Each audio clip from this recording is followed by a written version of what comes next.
오늘은 양력으로 2025년 1월 28일이고요. 음력으로는 2024년 12월 29일입니다. 오늘 명식은 갑진년 정축월 정유일이 되겠고 일지는 정유가 되겠습니다. 자, 사주를 분석함에 있어서, 즉 사주팔자를 분석함에 있어서 제일 중요한 것 일간, 일주라고도 이렇게 표현합니다. 일간이라고 하는 것은 월 일주의 천간 자리를 말하는 것이고요.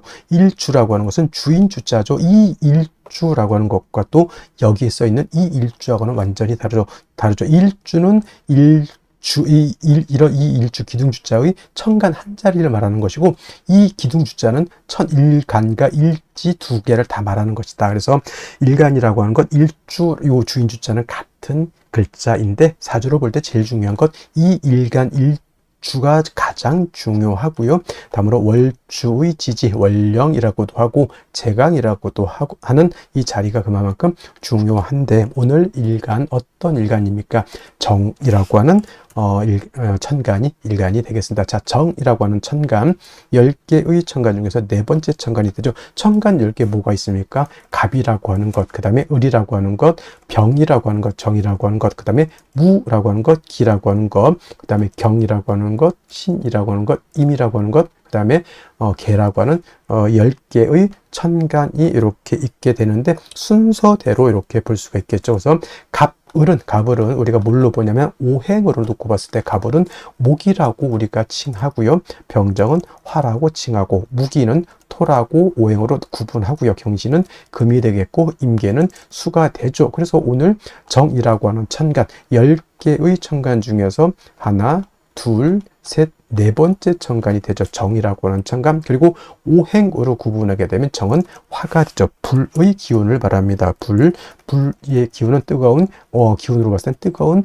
열기를 뜻한다라고 이렇게 볼 수가 있는데, 어저께 병화와 마찬가지로 계절이라고 하는 것으로 이렇게 봤을 때는 바로 여름이 되겠죠. 여름 천간으로 병정화라고 하는 일천간이 여름을 주관한다라고 하면, 지지로는 사오미 남방이 바로 계절로는 여름이 됩니다. 사오미월이라고 하는 계절은 바로 남방이 되면서 뜨거운 화가 왕한 황절이, 물론 이제 4월하고 5월이 실질적인 화가 왕한 때이고, 미라고 하는 것은 토가 왕한 계절이긴 하지만 사오미 남방은 큰 틀의 권역으로 봤을 때는 보다 화가 왕한 계절로 본다라고 하는 것.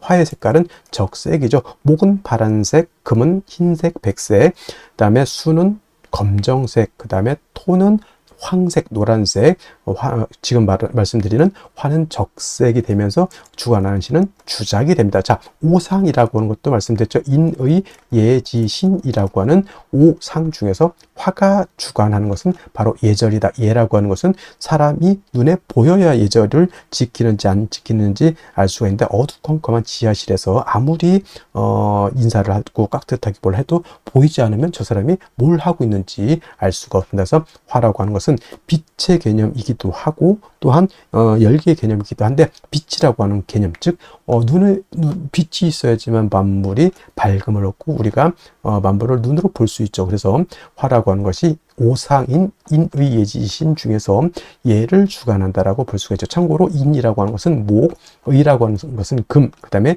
지혜라고 하는 것은 수, 그 다음에 신이라고 하는 것은 토가 주관하게 된다라고 하는 것은 상식적으로 알아두셨으면 좋겠고요. 그 다음에 이 오행인 화를 갖다가 다시 음과 양으로 이렇게 구분해 볼 수가 있겠는데, 정화라고 하는 것은 음양으로 구분했을 때 양화가 아닌 음화가 되는 것이고요. 어저께 공부했던 병화가 바로 이 병화가 양화가 되죠. 어저께 양화, 병화 공부를 할 때 뭐라고 했습니까? 양화는 태양지화가 같았죠. 지화가 같아서 하늘에 태양의 비유를 하고요. 이 태양지화인 병화라고 하는 것은 인위적인 불이 아니라 자연적인 그런 불로 본다라고 했습니다. 그리고 화라고 하는 것은 두 가지 개념으로 우리가 구분해서 본다라고 말씀을 드렸는데, 그것이 바로 뭐죠? 화라고 하는 것은 빛의 개념으로도 볼 수가 있겠고요. 그 다음에 뜨거운 열기, 세상을 다 태워버릴 수 있는 그런 뜨거운 열기로도 우리가 볼 수가 있는데, 일간 자리의 병화 또는 이 일간 자리에 정화 있을 때는 열기로 보는 것이 아니라 빛으로 봤을 때 이해하기가 더욱더 쉽다라고 말씀드렸는데 이런 거 굉장히 좀 중요한 내용이니까 꼭 머릿속에 기억해 두시고요. 자, 정화가 일간이 다르면 달이라든가 촛불이라든가 이런 걸로 보시면 이해하기가 좀 쉬울 것이고, 자, 병화는 태양지화라고 하면 정화는 등촉지화로 본다고 했습니다. 등촉지화라고 하는 것은 쉽게 말하면 촛불 같은 개념으로도 볼 수가 있겠고요. 모닥불 같은 개념으로 볼 수가 있겠고, 전기불 같은 경우로도 볼 수가 있는데, 이 정화는 인위적인 불로서 사람이 어떤 목적을 가지고 만드는 불로 볼 수 있다라고 하면 항상 연료라고 하는 것이 필요했죠. 촛불은 파라핀이 있어야지만 계속 지속적으로 빛과 열을 만들어낼 수 있을 것이고, 모닥불은 뭐가 있어야 되죠? 장작이 있어야 되는 거. 전기불은 전기가 들어와야지만 냉장고라든가 온열기라든가 전등 같은 것이 불이 꺼지지 않고 계속해서 들어올 수가 있겠다. 그래서 병화하고는 달리 음화인 정화는 일간 정화가 좀 왕신앙하더라도 반드시 적모인, 이건 정모라고도 하고요. 정인이라고도, 이렇게 정목이 아니죠. 정모에서 정인이라고 해서 정화를 생겨해 줄 수 있는 간목이 있어야지만 정화의 불꽃을 꺼트리지 않고 지속적으로 생존할 수 있다 해서 가추가동이라고 해서 정화라고 하는 것은 금왕절인 가을이라든가 수왕절인 겨울이라 하더라도 간목 하나만 있다 하면 정화의 빛을 유지할 수 있기 때문에 그렇게 두려워하지 않는다. 단 뭐가 문제가 되냐면 목생화에서 목이 정화를 생주해 주지만 목이 너무 많게 되면 목다하게 되면 오히려 목다화식이 될 수 있다. 목다화색이 될 수 있다라고 하는 것이 문제가 된다. 뭐냐면 나무가 불을 생해주는 것은 맞지만은, 예를 들면은 나무가 너무 많은 불을 꺼뜨린다. 우리 옛날에 그거 깡통, 대보름달 깡통 같은 거 이렇게 돌릴 때 깡통 불에 빨리 애들이 빨리 불 피우고 싶은 마음에 청량계피 하나 집어 뜬렁 넣어놓고 장작 갖다 때려 부으면 어떻게 됩니까? 불이 피는 게 아니라 불이 꺼지죠. 그게 바로 목대화식 또는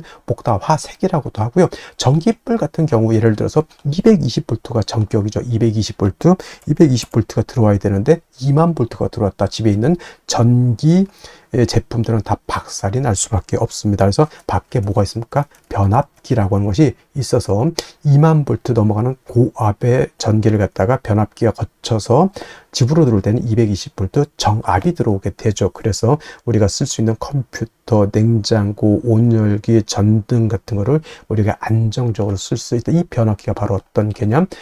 모기 왕할 때 그걸 갖다 절제시켜주고 조절시켜주는 역할을 한다. 경금 역할을 하죠. 그래서 정화일간이 간목을 필요로 하지만 목이 너무 많게 되면 경금으로서 벽값 인정해 주어야지만 정화가 목다화식, 목다화색이 되지 않는다. 이렇게 볼 수가 있는 것이고, 또 정화일간도 화이기 때문에 일간이 신왕해지게 되면 임수로서 수보양광해 주는 것을 좋아한다. 빛은 보다 강해질수록 좋은 것이고요. 뜨거운 열기는 적정하게 사람이나 동물이나 식물이 살 수 있는 적정한 온도가 돼야 되기 때문에 화가 왕해지면 빛은 보강을 하지만 열기를 갖다가 조후시켜주는 것이 필요하겠다. 그래서 병화도 임수를 쓰는 이유, 정화도 왕할 땐 임수를 쓰는 이유가, 임수는 보강함과 동시에 뜨거운 열기는 조후해지는 그런 역할을 하기 때문에 그렇다라고 이해해 두시면 되겠습니다. 그 다음에 이제 원령에 따라서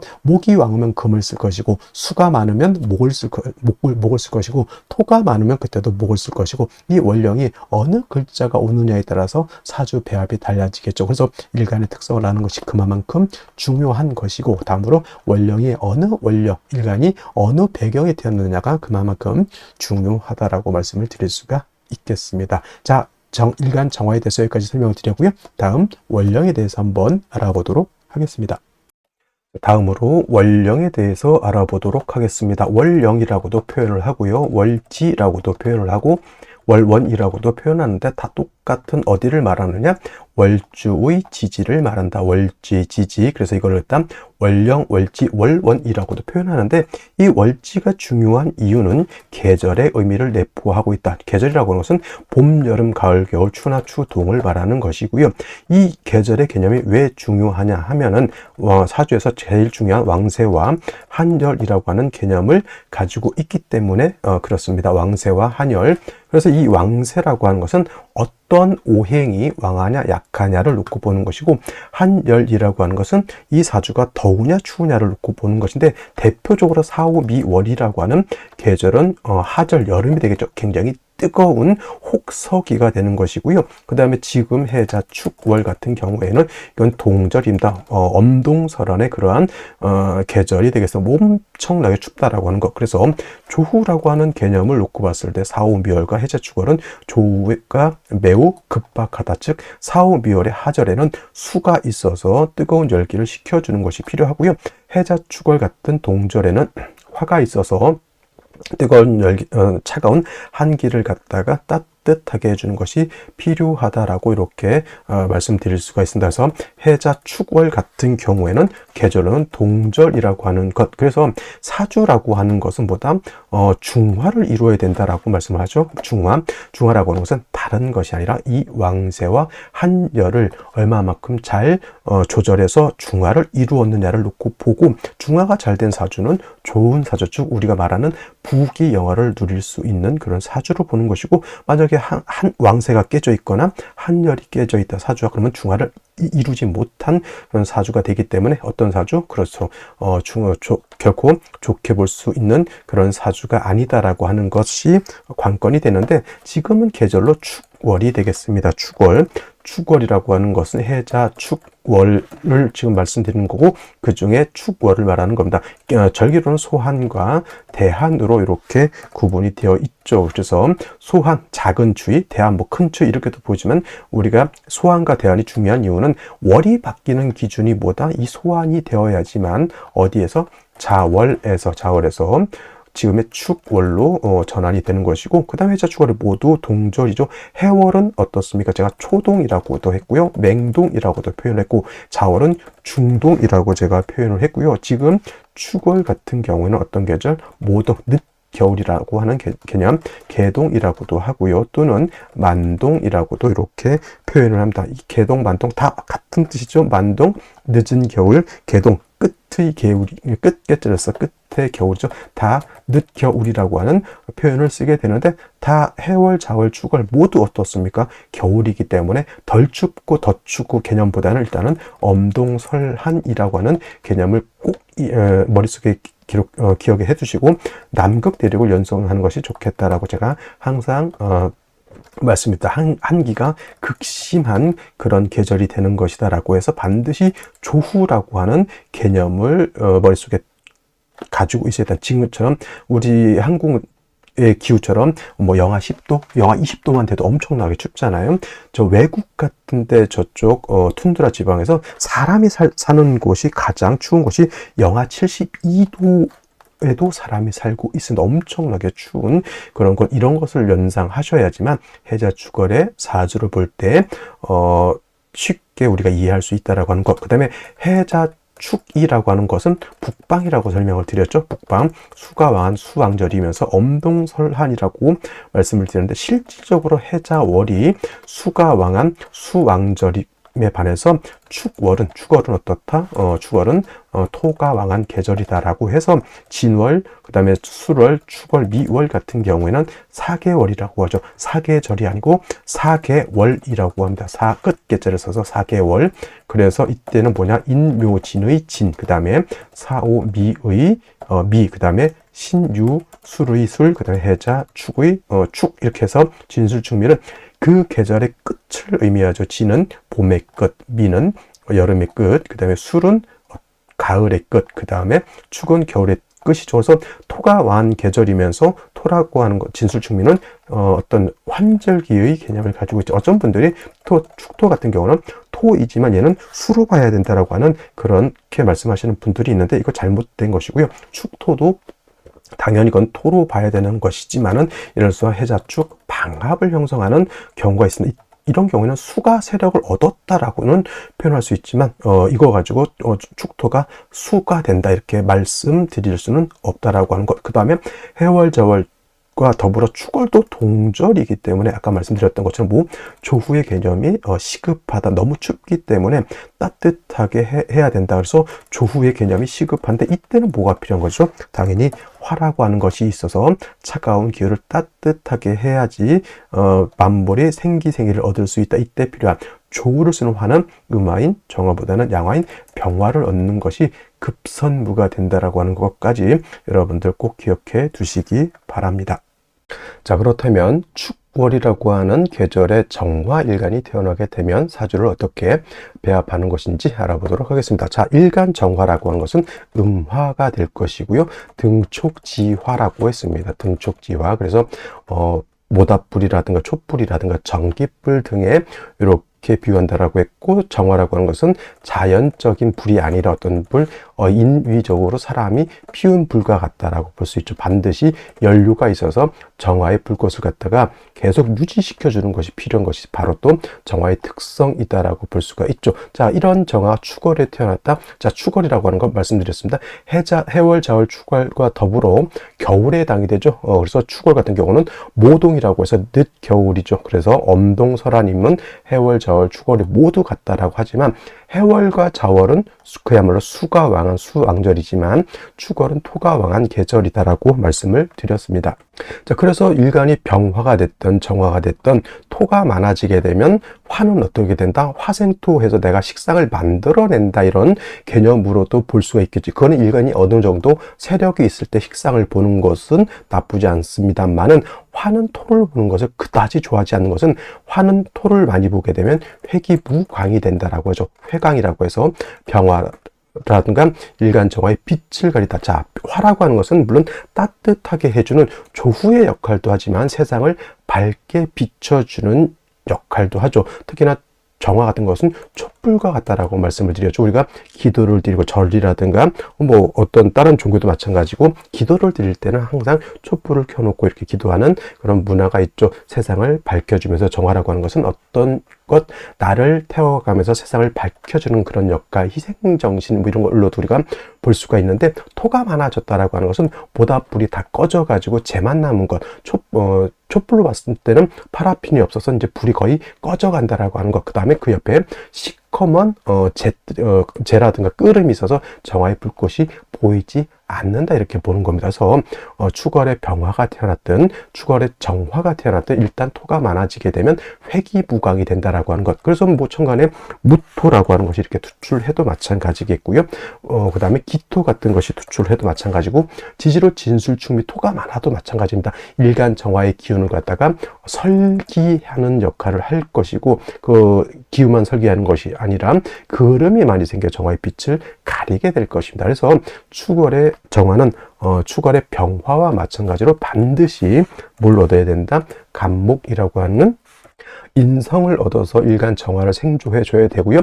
간목은 정화만 생조해 주는 것이 아니라 원래 목이라고 하는 것은 목생화하죠. 하지만 목이라고 하는 것은 토를 제해 주는 역할을 합니다. 그래서 간목은 정화를 생조해 주고, 토가 많았을 때 토가 정화의 기운을 뺏어가고, 또 토가 회기무광 빛을 가리는 것을 간목에 억제해 준다라고 해서 정화가 축월의 간목을 얻으면 일신 이익의 이로움이 있다, 이렇게 보는 겁니다. 그래서 축월의 정화는 간목을 얻는 것이 그만큼 중요하고요. 그 다음에 정화 자체가 인사오 등의 지지의 뿌리를 얻을 수만 있다면 이거는 금상첨화가 될 것이다라고 볼 수 있죠. 그래서 축월의 정화 간목 중요하고, 만약에 정화가 지지로 인사오 등의 뿌리를 둬서 일간이 왕하다라고 봤을 땐 임수를 얻어서 수보양광 하는 것도 필요하겠다. 축월에 간목이 또 많을 수도 있어요. 이런 경우에는 상대적으로 경금으로서 많은 목을 또 억제해 줄 수 있다라고 하는 여러 가지 다양한 구도가 있을 수 있습니다. 그래서 사주는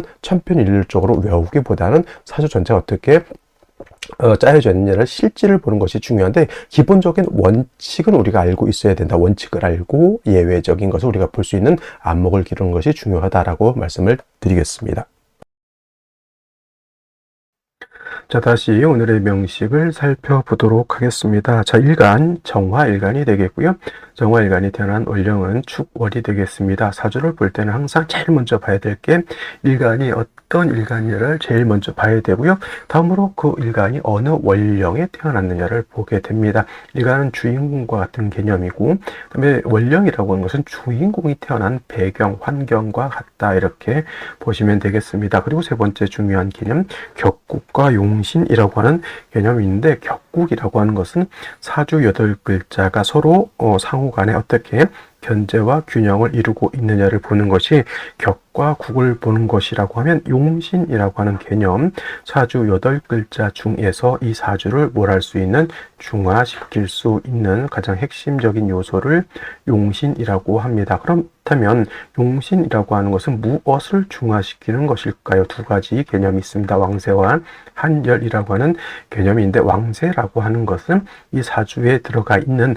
목화토금수라고 하는 오행이 있는데, 이 오행 중에서 어떤 오행이 왕하고 어떤 오행이 약하냐, 이거를 보는 것인데, 제일 중요한 것은 일간의 왕세죠. 일간은 이 사주를 끌고 가는 대장과 같은 개념이죠. 그래서 일간이 어느 정도 세력을 얻고 있어야지만 사주를 끌고 갈 수 있는 힘이 있는 것인데, 일간이 너무 약하면 사주를 끌고 가는 것이 아니라 사주에 끌려다니죠. 그래서 일간이라고 하는 왕세가 그만큼 중요한 개념이고, 그러면 일간이 무조건 왕하면 좋다 아니라, 너무 왕해도 안 되고요. 일간이 너무 약해도 안 되고, 나머지 글자 7글자들과 조화를 이루는 것이 가장 중요하죠. 일간이라고 해서 무조건 너무 왕하면 신왕무의가 되면 그것도 좋지 못한 구조가 되는 것이다. 그 다음에 한열이라고 하는 개념도 있죠. 이 사주가 추우냐 더우냐, 건조하냐 습하냐를 보는 겁니다. 이걸 다시 한난 조습이라고도 이렇게 하죠. 한은 차가운 것, 나는 뜨거운 것, 조는 건조한 것, 습은 습한 것을 이렇게 말합니다. 그래서 사주라고 하는 것도 사람이 사는 공간 개념과 시간 개념이 있기 때문에, 그 공간 안은 사람이라든가 동물이라든가 또는 식물이 살아갈 수 있는 적정한 온도가 주어져야 된다. 남극이라든가 북극처럼 너무 추워도 안 되고, 그 다음에 적도지방처럼 너무 더워도 안 된다. 그래서 여름에 태어났게 되면 수가 절실하게 필요할 것이고, 쉽게 말하면 여름에는 에어컨이라든가 하다못해 선풍기가 있어 주어서 뜨거운 열기를 식혀주는 것이 필요하고요. 그 다음에 해자축 겨울 같은 경우에는 보일러가 들어오거나 하다못해 따뜻한 햇볕이 있어서 하우스라도 치고 살아야지 얼어 죽지 않겠다. 그런 개념이 바로 이 한열의 개념이다, 이렇게 보시면 되겠습니다. 그래서 격국과 용신이라고 하는 개념은 그러한 개념이고, 이 격국과 용신이라고 하는 것도 결국은 일간과 월령이라고 하는 토대 위에서 살펴볼 수가 있는데, 일간 정화는 음화가 되겠습니다. 그리고 월지는 토는 음토가 되겠죠. 음토, 음대 음의 관계가 성립이 되는데, 정화가 축토를 보게 되면은 화생토의 관계가 성립이 됩니다. 일간 정화인 내가 월지에는 축토를 생한다, 내가 생한다라고 해서 아생자라고 이렇게 표현하고요. 아생자는 식상이라고 합니다. 식상이라고 하는 것은 내가 생하는 것이니까 자식 같은 개념이죠. 그래서 남자는 아니고요. 여자 같은 경우에는 자식을 식상으로 보기도 하다. 그러면 여자 입장에서 상관은 아들이 될 것이고, 식신은 딸이 될 것이다, 이렇게 보면 되겠고, 남자 같은 경우는 관사를 자식으로 봅니다. 남자는 칠살평관이 아들이 되는 것이고, 칠살평관이 아들이 되는 것이고, 그 다음에 정관은 딸이 된다. 이 정도는 기본적으로 알아두셨으면 좋겠고요. 식상은 자식으로도 보기도 하고, 나의 언행이죠. 내가 생각하고 있는 것들을 밖으로 표출하는 것들을 모두 말합니다. 창작물 같은 것들도 해당될 수 있죠. 노래를 한다거나 또는 춤을 춘다거나 소설을 쓴다거나 글을 짓는다거나 이런 등등 모든 것들을 내가 발산하고 표출하는 것들을 다 식상이라고 표현하죠. 그래서 식신격들이라든가 상관격들이 사주 구조가 좋으면 진짜 총명달사가 많이 있다고 합니다. 총명달사, 언변도 좋고 글도 잘 쓰고, 그 다음에 식상이 있는 사람들이 그 다음에 자존심도 엄청 세고, 이런 사람들이 엄청 많이 있습니다. 그래서 식신상관이라고 하는 것도 또 잘 쓸 수만 있다고 하면 아주 좋은 삶에 있어서 무기가 될 수 있다라고 하는데, 특히는 이제 참고로 이제 상관격들은 여자들은 별로 좋아하지 않는다라고 하죠. 왜냐하면 여자 입장에서 특히나 이제 정관 같은 것이 여자 입장에서는 남편인데, 상관이 있고 정관을 보게 되면 상관 견관이 돼서 이렇게 좋지 못하다라고 하지만 꼭 옛날처럼 그렇게 너무 이제 한 남자만 보고 사는 시대가 아니기 때문에 여자 상관격도 틀만 좋으면 나쁘지 않다, 이렇게 보시면 좋겠고요. 그다음에 이제 이 식상이라고 하는 것은 이제 식신과 상관으로 구분해 볼 수가 있는데, 식신이라고 하는 것, 일간과 식상과의 관계가 오늘처럼 이렇게 음대 음의 관계, 음양의 조화가 맞지 않거나 또 양대 양이 돼도 음양의 조화가 맞지 않죠. 이거 식신이라고 하고, 상관은 어저께처럼 일간과 식상과의 관계가 양대 음의 관계 또는 음대 양의 관계가 성립이 돼서 음양의 조화가 맞으면 상관인데, 오늘은 화가 음토를 받기 때문에 식신격이 되는 것이고, 축월은 토왕절이 되죠. 그래서 축월의 정화가 태어나게 되면 식신격에 설기태과하다 또는 설기가 과다하다, 이렇게 표현을 합니다. 설기태가 설기 과다하다라고 하는 뜻은 일간이 약한데 그 약한 일간을 식신 또는 상관이 더욱더 약하게 만들죠. 기운을 뺏어서. 그래서 일간이 신약한 사주가 된다라고 하는 뜻이다라고 보시면 좋겠습니다. 그래서 이렇게 신약할 때는 반드시 인성 또는 비견겁제를 얻어서 일간을 돕는 것을 필요로 하고요. 그 다음에 축토라고 하는 것 안에는 지장간이 있습니다. 뭐가 있습니까? 개수, 신금, 그 다음에 기토라고 하는 것이 들어가 있습니다. 이 중에서 이제 축 중에 있는 개수가 천간에 투출될 수 있습니다. 그러면 이 경우에는 사주의 격국은 뭐가 된다? 이건 편관격이 될 수 있다. 이렇게 그러면 음화가 음수를 본 것이기 때문에 음대음, 그러면 이건 편관격 또는 다른 말로 이거는 칠살격이라고도 하는데, 개수가 투출되면 월지에 있는 축토는 일간의 기운을 뺏어가는 것이고 개수는 일간을 극하는 것이니 축월의 정화가 되는데 개수가 투출다. 이거는 그것을 교집이라고 하는 국세가 되는 것이니 좋지 않게 보이는 거고, 그다음에 신금이라고 하는 것이 정화에 투출될 수 있죠. 그러면 음화가 음금을 받기 때문에 이거는 편제격이 될 수 있죠. 단 이렇게 보면 식신생제 될 것 같지만, 식신생제가 될 것 같지만 일간이 약하면 설기되고 재성이 왕해서 그 재성을 감당하지 못하죠. 그러면 축월의 신금이 퇴출하게 되면 보다 설기태과에, 저건 식신생제를 하기보다 설기태과에다가 뭘 더한 것이다? 제다 신약을 더한 것이다. 반드시 편관격이 됐건 편제격이 됐건 식신격이 됐건 반드시 약한 일간을 돕는 글자를 얻어서 일간이 왕해줘야지만 식재관을 다 감당할 수 있겠다. 가장 좋은 거는 먼저 인성을 얻는 것이 가장 급선무죠. 인성을 얻어서 정화, 특히나 정화는 병화와 달리 금촉지화이기 때문에 일간이 왕해도 정화는 인성인, 특히나 적모인, 간목 하나 정도는 반드시 갖고 있는 것이 좋은데, 특히나 축월의 정화는 약하기 때문에 뿌리 있는 인성 간목을 얻어서 정화를 생조해주고, 정화는 화만생하는 것이 아니라 토도 제거시켜주는, 조절시켜주는 그러한 역할까지 하겠다. 일신이익이라고 하죠. 하나의 신을 얻었는데 두 가지의 이로움이 있다, 이렇게 볼 수 있는 것이 일거양득 도랑시고 가져잡는 그런 경우라고 볼 수가 있습니다. 만약에 이제 지지로 인사호 등이 뿌리가 있어서 정화가 생왕해진다, 그러면 다시 임수를 치용할 수도 있게 되는 것이다. 일단 중요한 것은 임수를 치용하기 이전에 먼저 일간이 왕해져야 된다라고 하는 점을 꼭 기억해 두시면 좋을 것 같고요. 자, 연지 보도록 하겠습니다. 진토를 얻었으면 이렇게 되면 식신격이지만 식신격에 진토 상관을 받기 때문에 그렇다고 상관격이 되는 건 아닙니다. 근데 이제 설기태과가 너무너무 지나쳐서 일간이 너무너무 약해져 있다. 전체 틀어는 그냥 화토 진상관 격으로 이렇게 볼 수는 있겠지만 격은 엄밀하게 따지면 이거는 식신격이다라고 볼 수가 있겠고요. 일지에서는 또 유금을 이렇게 봐가지고 또 재성을 얻었죠. 이거 아까 말했던 신금이 투출된 건 아니라 하더라도 일간이 약해서 재성도 그다음에 식상도 감당할 수 없다라는 것이 문제가 되겠고, 월간의 정화가 비견이 투출도 아니죠. 뿌리가 없으니 얘도 뿌리가 없고 얘도 뿌리가 없는 그러니까 비견이 있다 손 치더라도 나를 도와줄 수 있는 여력이 있다 없다. 내가 너무 힘들고 해서 좀 살아가기 힘든데 나의 형제 자매 나의 동기 동창들이 좀 도와줬으면 좋겠는데 지네들도 다 힘들게 살고 있어서 섣불리 나의 어려움을 말하기가 힘든 상태가 바로 이러한 상태라고 볼 수가 있겠고, 다행히 이제 친정 엄마 우리 어머니가 이제 나를 도와주고 주려고는 하고 또 어렵지만 이렇게 도와주고 계신데, 엄마도 환경이 좋다 나쁘다 진도 하나에 간신히 뿌리를 두고 있으니 나의 형제자매도 힘들고 어머니도 힘들다. 근데 뭐예요? 재성은 뭐 어떤 역할? 재성은 나쁜 역할을 하는 거죠. 이 상태에서는. 그래서 반드시 생시에서 인비를 다시 얻어서 정화를 도와주는 것이 필요한 사주국세라고 볼 수가 있겠습니다. 자, 그러면 생시 보도록 하겠습니다.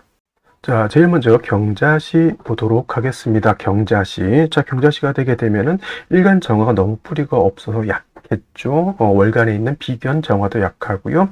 그 다음에 간신히 진의 뿌리를 두고 있는 간목도 약합니다. 경금 투출하게 되면 어떻게 할까요? 약한 간목을 갖다가 이렇게 극해버리고, 이걸 벽갑인정으로 보기는 좀 어렵습니다. 벽갑인정이라고 하는 것은 정화일간이 목이 너무 많아서 문제가 될 때는 벽갑인정, 다시 용지파인하는 구조가 되겠죠. 이거는 간목이 너무 약하잖아요. 약한 데다가 유축 회금한 경금이 투출해서 간목을 이렇게 작살내버리면 요거는 벽갑인정이 아니라 완전 간목을 가루로 만드는 것이죠. 아빠하고 사이가 좋을 리가 없겠다 이렇게 생각이 들죠. 이 정화가 얘를 막아줘야 되는데 얘도 너무, 나의 형제 자매도 너무 약해서 도움이 되지 않는다. 신축일주 마찬가지, 그 다음에 경술시 마찬가지가 되겠습니다. 신의시도 너무 약한데 다시 관살이 들어오기 때문에 일간 정화 입장에서는 좋게 볼 수가 없겠다. 그러니까 예를 들면 경자, 신축, 경술, 무신기유, 경술시는 다 마찬가지입니다.